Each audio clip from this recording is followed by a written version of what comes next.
welcome back for another Music Theory Bite. In this video, I'm going to be showing you how to sing secondary dominant chords in the minor mode.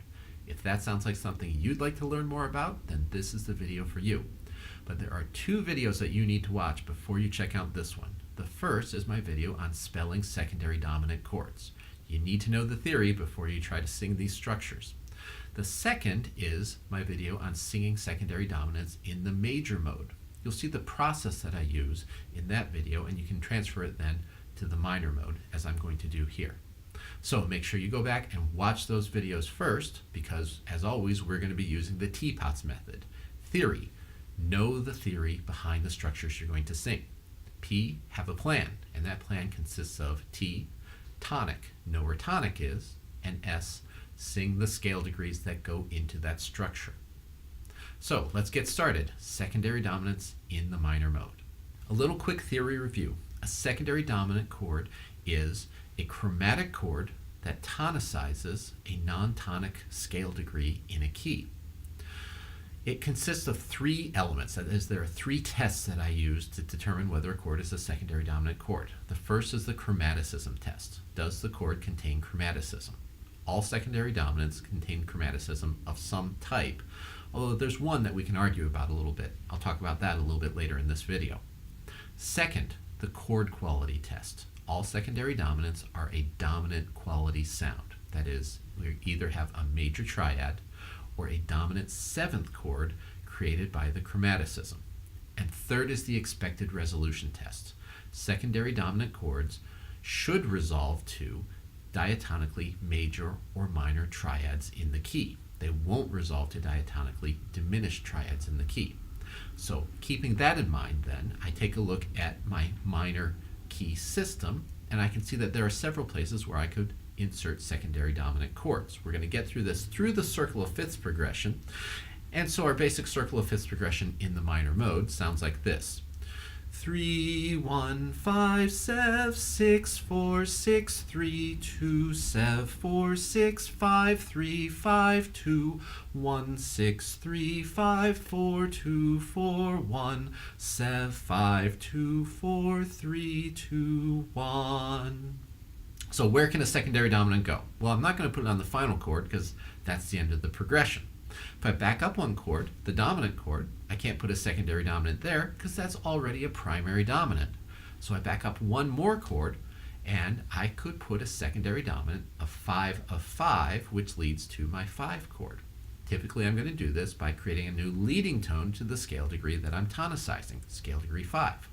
What's a leading tone to scale degree 5? It's a sharp 4. So on the 2 chord, I'm going to be putting in a sharp 4.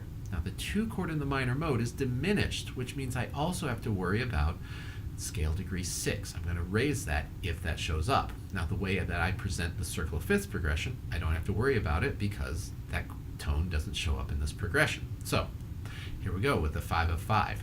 3, 1, 5, 7, 6, 4, 6, 3, 2, 7, 4, 6, 5, 3, 5, 2, 1, 6, 3, 5, 4, 2, 4, 1, 7, 5, 2, 4, 3, 2, 1. Notice how the sharp 4 changed the sound of that to create a dominant sound, which led me to my dominant. Could I create a 5 of 2? Not in the minor mode, because the 2 chord is a diminished triad. So the 6 chord cannot be changed into a 5 of 2.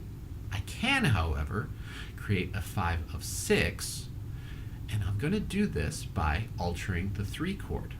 Now, if I take a look at this, I notice that I already have a half step between 5 and flat 6, meaning I can't raise a tone in order to create a new leading tone. So just as we did in the major mode with the 5 of 4, I'm going to do this by lowering a scale degree. And it's going to be the lowered 7th of the chord, which in this case is going to be scale degree 2. So it sounds like this. 3, 1, 5, 7, 6, 4, 6, 3, 2, 7, 4, 6, 5, 3, 5, 2, 1, 6, 3, 5, 4, 2, 4, 1, 7, 5, 2, 4, 3, 2, 1. Pretty cool sound with that lowered second scale degree. I love the sound of that one. Let's back up another one. Can we do a 5 of 3? Well, that one happens all the time in real music. So what we need to take that 7 chord and turn it into a dominant 7th sound, and, well, wait a minute here. The 7 chord is already a dominant 7th sound. There's no alteration that I have to create in order to turn this into a secondary dominant. In fact, some people say the major 7 chord is a 5 of 3. Here's where the argument comes in. Remember I said earlier that all secondary dominants have chromaticism. Well, if we assume that the raised leading tone in the minor mode is the chromaticism, then this one breaks the rule. We don't have chromaticism in this chord. If, however, we say in order to stay in the key, we're going to be raising that 7th scale degree, so the leading tone that we typically put into the minor mode isn't chromaticism, that's our normal state of affairs, then keeping that scale degree 7 low is a form of chromaticism. So we can just sing the plain old circle of fifths progression in the minor mode in order to get a 5 of 3. 3, 1, 5, 7, 6, 4, 6, 3, 2, 7, 4, 6, no alteration. 5, 3, 5, 2, 1, 6, 3, 5, 4, 2, 4, 1, 7, 5, 2, 4, 3, 2, 1. Let's back it up another chord. Can we do a 5 of flat 7? All right, so flat 7, that's our note that we're tonicizing. We need to create a sharp 6, raised 6 scale degree, to become the leading tone to that lowered scale degree 7. So on our 4 chord, which becomes the 5 of flat 7, we're going to raise scale degree 6. 3, 1, 5, 7, 6, 4, 6, 3, 2, 7, 4, 6, 5, 3, 5, 2, 1, 6, 3, 5, 4, 2, 4, 1, 7, 5, 2, 4, 3, 2, 1. One more to go. Let's do a 5 of 4, and unlike the major mode where we already had a major triad, this one starts on a minor 7th chord, a minor triad, so we can create the secondary dominant by raising the third of the chord, raising scale degree 3 to become the new leading tone to scale degree 4.